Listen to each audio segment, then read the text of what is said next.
I'm spinning this wheel, and wherever it lands, I have to go. Because Ryan Trahan challenged me Yeah, I'm in this video too, don't question it. to visit 10 random countries in 10 days to prove I have what it takes to be a real tourist. It's officially day 9, and we've already visited Italy, Switzerland, Germany, Poland, Denmark, Sweden, the United Kingdom, and France. Let's see where I'm going next.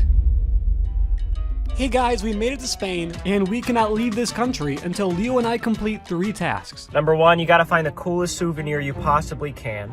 Number 2, you have to eat a traditional food. And number 3, you must visit a famous landmark. Good luck. But we've only got 24 hours left, so let's head into Barcelona to find a souvenir. We decided to start Spain a little differently, not by walking around the city, but out on the water. So Leo and I hopped into this kayak and started paddling along Barcelona's coastline. The water's super clear, the sun's blazing, and honestly, it looks like one of those stock travel photos. There were jellyfish everywhere. Like literally, there was not a single spot without them. I swear, if you stuck your hand in, you'd either hit one or a whole bunch of their eggs. So yeah, flipping the kayak was not an option. We've both kayaked before, but man, it did not take long before our arms started dying. After about 30 minutes, we were already getting blisters and just kind of staring at each other like, yeah, this might have been a mistake.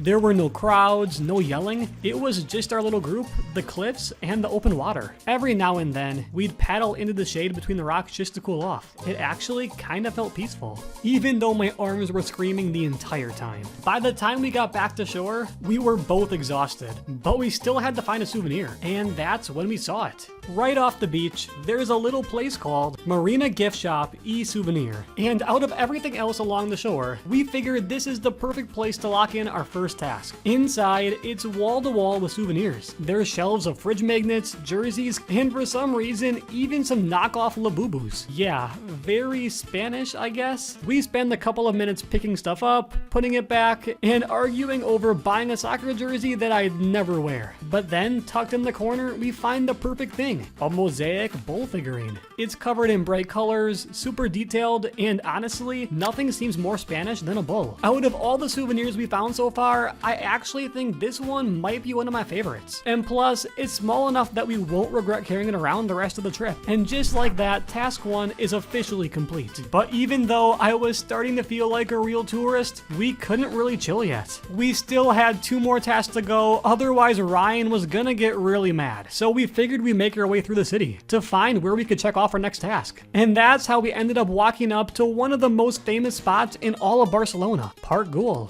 We'd seen so many photos and videos of this place online, especially those bright mosaic benches that wrap around the park. So yeah, we were hyped to finally see it in person, but after about 2 hours of walking in circles, we couldn't find them. Like, at all. We literally followed the crowd the whole time, checked every path, and still somehow managed to miss the one thing everyone comes here to see. It was honestly kind of funny, but also really annoying. Still, the park itself was unreal. There's people scattered around playing guitar, couples having picnics, families taking photos. The whole vibe is just really calm. And from the top, the view of the city is insane. You can see everything. And then right in the middle of it all, this huge, super weird looking church thing towering above everything else. I wonder if we can check it out later. But after all that walking, we were starving. And if there's one dish we know we can't leave Spain without trying, it's paella. Just down the road, back towards the beach, we came across this restaurant called Salt. And honestly, the vibe alone sold us. Now, paella is kind of a big deal here in Spain. It started out as this farmer's meal, where people just threw in whatever they had. Rice, veggies, meat, seafood, and somehow it turned into one of the most famous Spanish dishes ever. But when ours came out, I don't know what I was expecting, but it wasn't that. This thing looked way too fancy, and it kind of felt like a crime to cut into it. But hey, if we wanted to complete our second task, we had to do it. Cutting into it was a whole workout. Even Leo was struggling. And when he finally got a bite, he just kind of looked at me and said, "Yeah, it's okay." Great.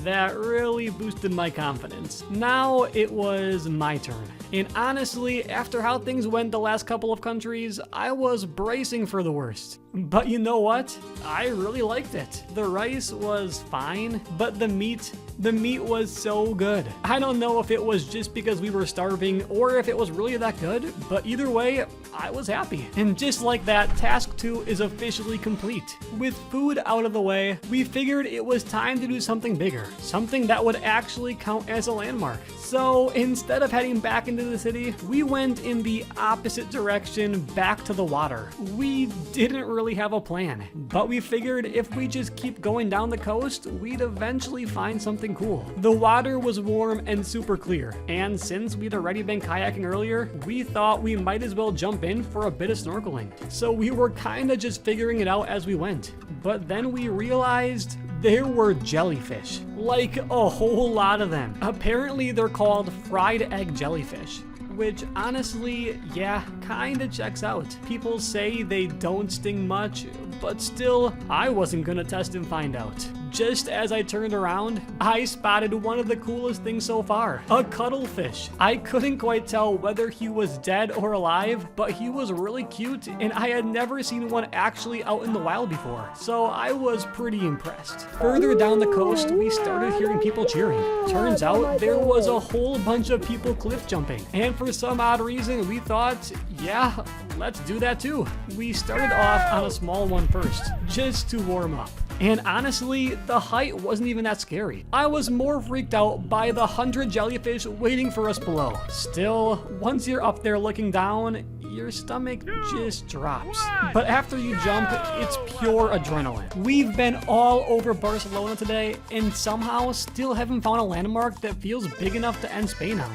We're losing daylight and honestly, a little hope. Then it clicks. We grab our stuff and just start running, weaving through scooters, taxis, and what feels like a million people until we finally see it. This is La Sagrada Familia. Up close, it doesn't even look real. It's massive, like way bigger than I imagined. It towers up over 300 feet into the sky, covered in carvings and sculptures from top to bottom. It doesn't look like any regular church I've ever seen. Everything about it just feels different. Apparently they started building this back in 1882. And now, 140 years later, it's still not finished. But once it's finally done, it's supposed to be the tallest church in the world, even taller than St. Peter's Basilica we saw back in Italy. And if you thought it looked good from the outside, just wait until we walk in. Yeah.